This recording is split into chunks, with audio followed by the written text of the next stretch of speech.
All right, we are in the home stretch, and it is time for neutrals. So let's get things started with one that we have seen before. Then boom, Ysera. So this is obviously the sort of free card that everyone got. We've played with it already, but obviously this is a pretty cool card that can just change the way that games can play because of the player max mana increase. Not too much to talk about because this card has already been seen, but definitely a card that I so far has had fun with and expect to have more fun with. Next up, we have Hopeful Dryad. Battlecry, get a random dream card.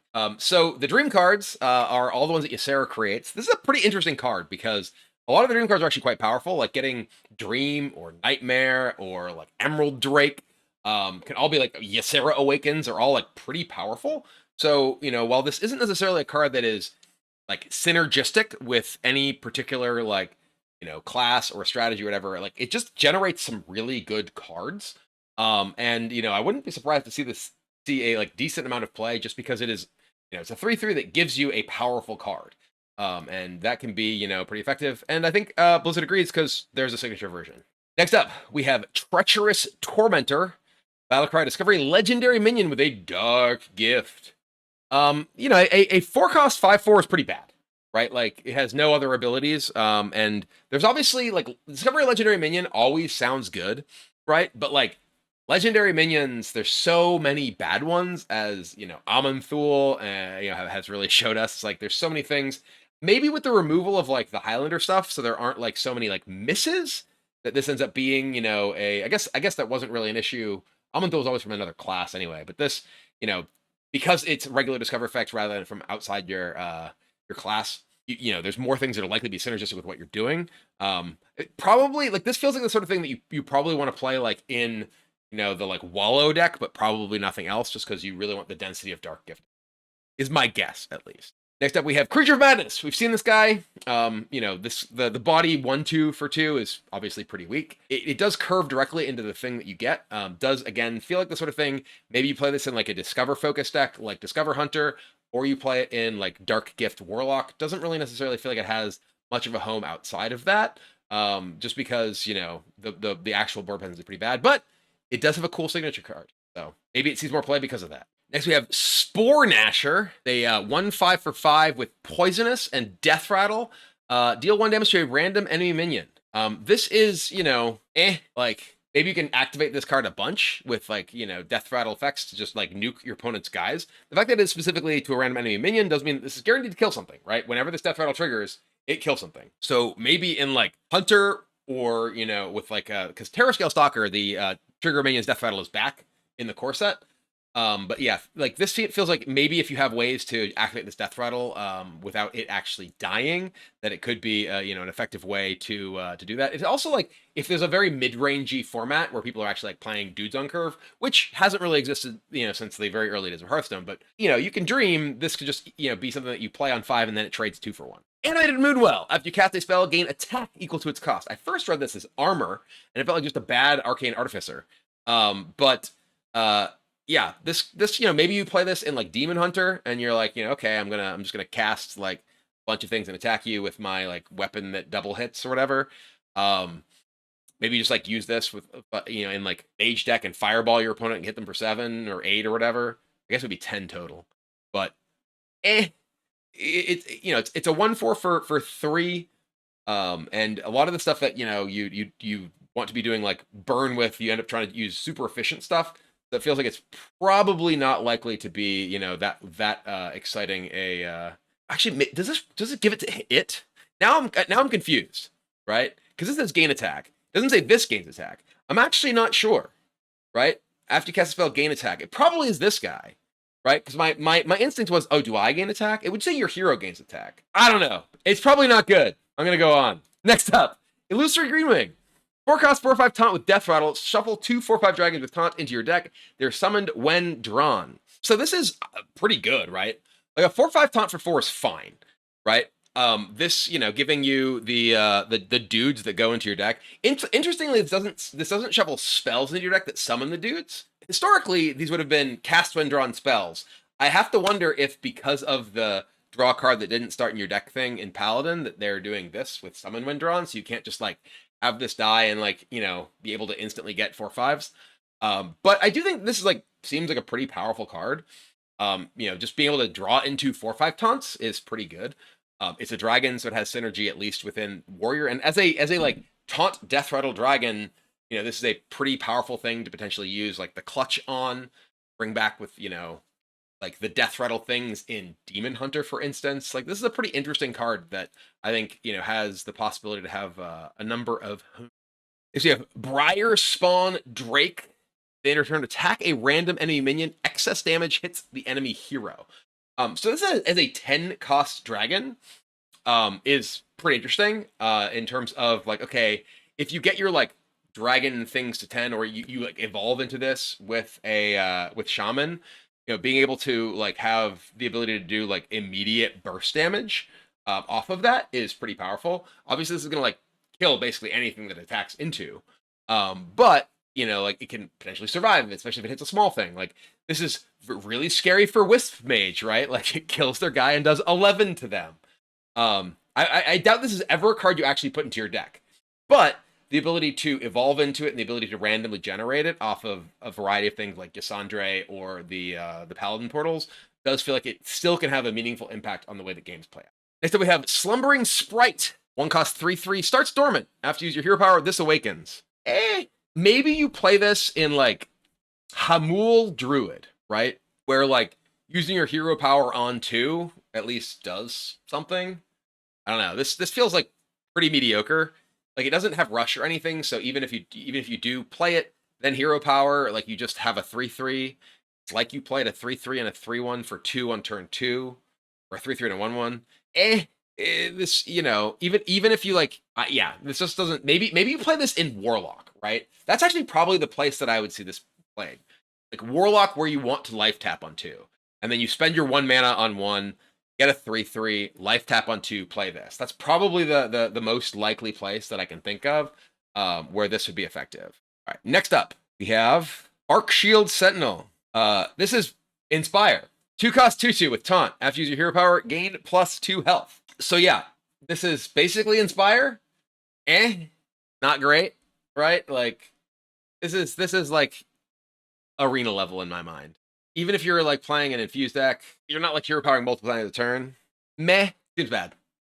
All right, moving along. Scavenging Flytrap. After a minion dies, gain its attack.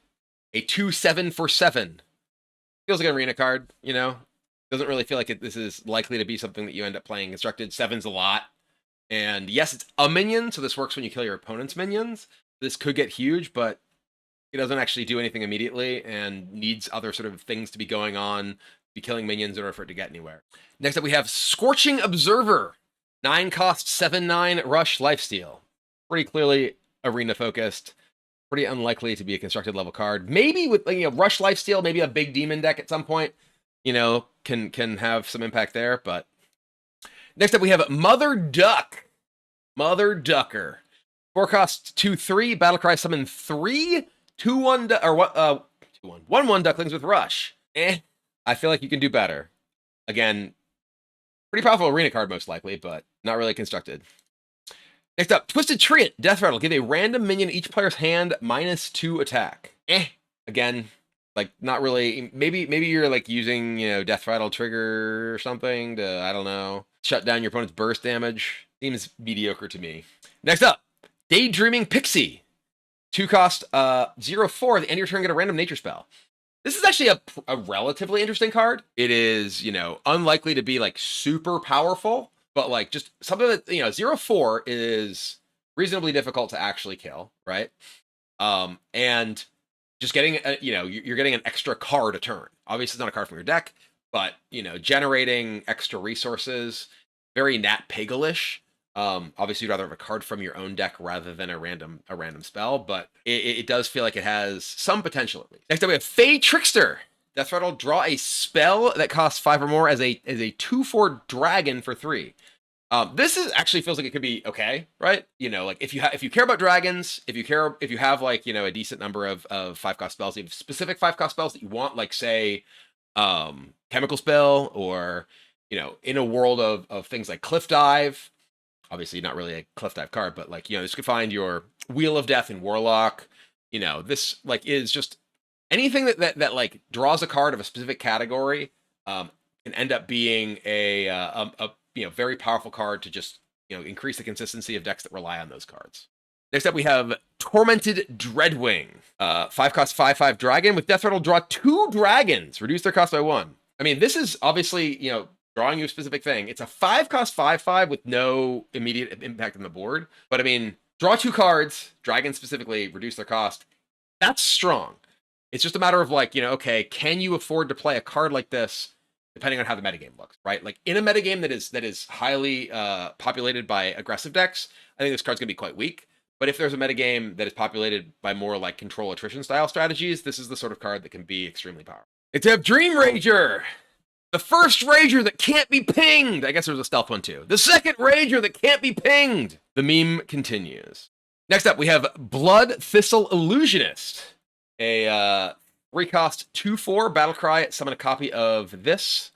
One secretly dies when it takes damage. Just like Jandis Barov, right? That would like summon 2 5s. And one of them randomly dies. Well, not randomly. One of them, secretly dies. Like that. The reason Jandis was good was because like you could get things with like death rattles and like you could, like put your opponent in like a real bind where it's like, okay, one of these is either one is like scary. This is just like, okay, well, it's 2/4. So, like maybe this is like somehow good if this is the demon that you get from like the weird generated guy and you get a big thing with it. I don't know. Seems it's neat, but seems pretty mediocre. Next, we have Flutterwing Guardian. 4/4 Taunt Divine Shield, Battlecry, Imbue your hero power. Okay. This feels like going to be a pretty staple card for Imbue decks, right? Like a 4-cost 4/4 Taunt Divine Shield is pretty good, right? And then you end up with the Battlecry, Imbue your hero power on top. I expect we'll see a lot of this card. And I think Blizzard agrees with me because there's a cool signature version, which I expect to see a lot. Next up, we have Neralex, Herald of the Flights. Your dragons cost 1. Yeah, they do.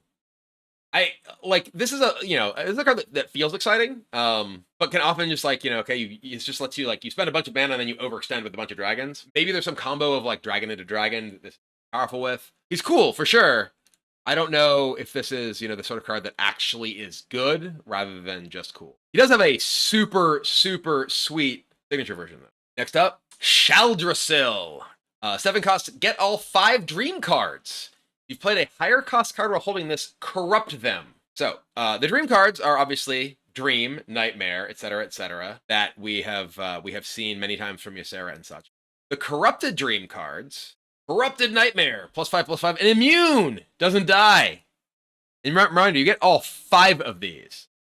Next, Corrupted Dream, shuffle a minion into its owner's deck. Corrupted Laughing Sister, a 2-cost 6/10 elusive that gives your hero elusive. What? Laughing Sister's had a glow up. Corrupted Awakening, deal 5 damage to all enemies, especially Ysera. I love that bit of flavor text. For those who might not get that reference, Ysera Awakens is deal 5 damage to everything but Ysera. This does 5 to all enemies, especially Ysera. And then Corrupted Drake. Just double the stats, double the fun. 14/12. So yeah, Shaldrasil, very cool card. Corrupting it requires you to play at 8 or more while you're holding it, which, listen, I'm down to do. And also, look at that. Look at that signature art. That is gorgeous. Next up, a little bit less exciting. 1-cost, 2/1. After you play a minion, give it a random bonus effect. That's actually a pretty powerful card. A 1-cost dude that if it isn't answered can buff all your other dudes. It's also a beast, so this could be something you play in like a proactive hunter deck. You can play this with the +2/+2 and bounce your leapfrogger buff. It's not like this isn't crazy exciting, but this is just a solid card, I think. Good proactive dude. Next up, Bitter Bloom Knight. 2-cost 2/3 battlecry, imbue your hero power. Much more likely to play this in my shaman deck than the 2-cost spell. Weird that that's true. But yeah, just a staple. Won't see this in every version of the imbue decks, but I do think that you'll see quite a bit of it. And Blizzard agrees. There's a signature version. Next up, we have Nightmare Lord Xavius. Battlecry, discover a minion from your deck, give it a dark gift. So if you use Xavius and discover, what is it, Whisper, the dude who gets all the or Willow that gets all the dark gifts, does he get his own dark gift twice? This one I think is probably, you know, and also has a sweet, look at that, a sweet signature version. Getting a card from your own deck is generally better than getting a card, you know, outside the game because you put them in your deck for a reason. So, you know, this is probably, you know, probably one of the better versions of the Dark Gift cards, which makes sense. It's the legendary. But yeah, I think this card is just a very solid card. You know, being able to get bonus effects on the stuff that you already decided you're going to play in your deck, it draws you a card, you know, just puts it in your deck, puts it in your hand, you know. Just a solid card that is going to probably make some people mad when you give like a golden charge or something. Next up, Resplendent Dreamweaver. Battlecry, if you've imbued your hero power twice, deal 5 damage to a minion. Like, maybe this is good in, you know, a deck that's like very good at imbuing. Maybe you want this in like Paladin. Maybe you want this, you probably want this in Shaman, right? Like this in Shaman because it is a minion that like is going to give you board control and then you can evolve it. Definitely feels like a exciting place to be. I don't think this is going to be like a, you know, nearly as staple as some of the actual few things, because, you know, the pace at which you're imbuing, how much you care about the body attached to the damage, especially since it's damage only to a minion. But I do think this is a card that will see a decent chunk of play. Next up, Tranquil Treant, 2/2 for 2 with Death Rattle. Both players get an empty mana crystal.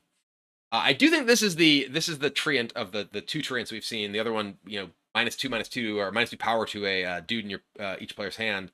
This one feels much more akin to a card that we're likely to see play, just because this is ramp for decks that otherwise can't get ramp, right? Obviously, you know, it is symmetrical if your opponent, but if your opponent kills it on their turn, you get the mana first. So it does create like a weird mini game of like, you know, you don't necessarily want to trade with it. Your opponent doesn't want to trade into it. Because whoever's turn it dies on doesn't get the mana first, right? So it's interesting, but I do think this card, like, you know, will likely see a decent chunk of play simply because a lot of decks will want some form of ramp that otherwise don't have access to it. Next up, we have Envoy of the Glade. Battlecry, transform all neutral cards in your deck into random druid ones.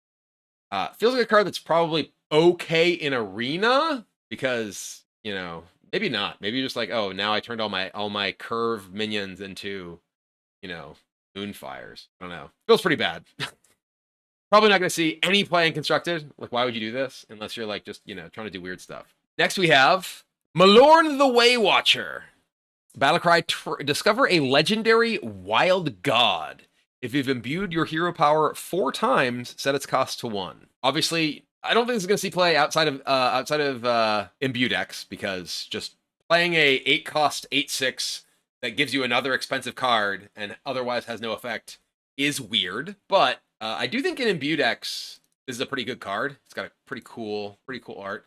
Like, imbue decks kind of fundamentally are looking to play a longer game because they're looking to upgrade their hero power and then leverage that upgraded hero power to gain advantage in the long term over the opponent. So, you know, they're more likely to want to play a high cost card like this anyway.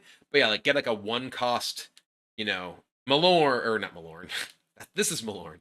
1-cost Goldrin, 1-cost Agamagan, 1-cost, you know, Shaman one that plays your stuff. There's just like a lot of really cool stuff that you can do with this.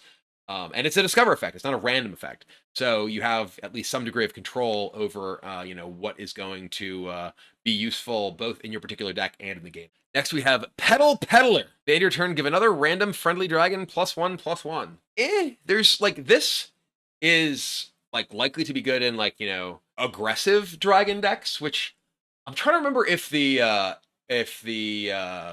think the dragon stuff that currently is in standard, right? Like the 2/1 who buffs the dragon. That guy rotates, doesn't he? Like the 3/2 for 1 that buffs himself and another dragon. I think that rotates. Maybe I'm misremembering when that actually came out. If that doesn't rotate, that into this is insanely powerful. If it does rotate, you don't really have much of a curve that this is good with. Yeah, Gift Wrap Whelp. Gift Wrap Whelp. Doesn't rotate? Okay. Well, then this is Gift Wrap Whelp is an insane curve, right? You just play Gift Wrap Whelp, possibly buff this guy into this guy, and it's like, okay, good luck. That's where this is probably at its best, right? So, long live Thrumi Priest, with Petal Peddler replacing whatever rotates from that. Next up, we have Curious Cumulus. We're just going to teach people about cloud formations. 4 cost 3/5. At the end of your turn, give your hero Divine Shield. It's interesting. It's kind of neat, but doesn't really feel good to me. It's definitely cool in Arena. Can't hit you with a big thing. Doesn't feel good in Constructed. Next, we have Critter Caretaker. At the end of your turn, restore 3 health to both heroes. So this is a really good early game minion for control decks, right? Like this is both a board control tool and a survivability tool. Your opponent's like beating your face up, then great, you just keep healing yourself. And you can use this to kill your opponent's stuff and then keep healing yourself. Obviously really bad at attacking your opponent because it's restoring their health, but like if you're looking for a zombie chow style minion, this is for you. And boom. It is a very cute signature as well. But yeah, I really like this card because I really like the ability to have early game minions that are good for control and not for just beating your opponent up, and this is exactly that. Next we have Meadow Strider, an 8 cost 6/11 with Taunt and Death Rattle. Put a Meadow Strider at the bottom of your deck. It costs 1. It's neat. The idea of hey, I'm gonna keep playing more Meadow Striders. I'm never gonna run out of cards. Anti-fatigue. Unfortunately, there's Kill Jaden, so there's not really that much need for something like this, which is essentially weaker. But maybe you somehow like get this. I guess it's also put a Meadow Strider, not a copy, so you can't like get a version of this with like some sort of dark gift, right? Like if you dark gifted this and then it was like somehow more powerful, it'd be interesting. But it feels like it's just a neat card, but not really something that's likely gonna meaningfully have an impact on construction. And then we have Ancient of Yore. 5 cost 5/5. Dormant for 2 turns. While dormant, gain 5 armor and draw a card at the end of your turn. I think this card is actually pretty sick.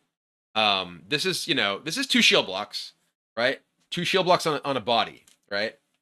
It's just really neat, right? Like a lot of classes don't have access to great survivability, or necessarily great card draw. And this is like 5 cost, draw 2 cards, gain 10 armor. And then at the end of that, you get a 5/5. That's like, it's not like efficient time-wise, but like from a individual card perspective, the impact you get off of it feels really good. So I think this is actually kind of a card that I expect to actually see a decent amount of play. Just because, all of that wrapped into one is just super, super high value. Blizzard seems to agree. There's a signature for it. Kind of chilling, but yeah, definitely I think a sleeper card, and not just because it's dormant. And our last card in the entire set is a Murloc. 1 cost 1/1 battle cry, get a random Murloc. It feels a little weird that there's just like, here's random Murloc. That gives you a random Murloc. Ta-da! I mean, there is like some amount of like menagerie synergy, at least in the core set. So having, this, sure, whatever. It just feels kind of out of place with the rest of the stuff going on in the set. But definitely something that is more forward-looking than going to be a major player in the action. Definitely makes Grunty worse though, which is sad. But yeah, that's it. That's all of the cards Into the Emerald Dream. And like I said, I am super, super excited for this set. I think there's a ton of really cool individual designs. I think the overall design philosophy of the expansion and of the balance changes and design decisions that have gone into, the core set and, the recent updates to everything that is, staying in standard, really makes me excited and hopeful for the standard format, with Into the Emerald Dream. Like I said, I think this is my favorite set in years, like literal years. It is the set that I am by far the most excited about, and I can't wait to play it. So I will be doing theory crafting. If you're watching this on YouTube, that's already happened, and you're probably already watching games from it. But if you're watching on Twitch right now, theory crafting is tomorrow, and I'll be playing all day, or at least as long as Ellie lets me. And yeah, I'm super excited for it. We're gonna play all kinds of imbue decks, all kinds of dragon decks, some dark gift decks, and it should be a blast. So thank you all for watching. Let me know what you think are the most exciting cards. What are you looking forward to playing with from Into the Emerald Dream? Yeah, I look forward to seeing what you come up with and playing what I come up with very soon. So thanks for watching. I'll see you next time.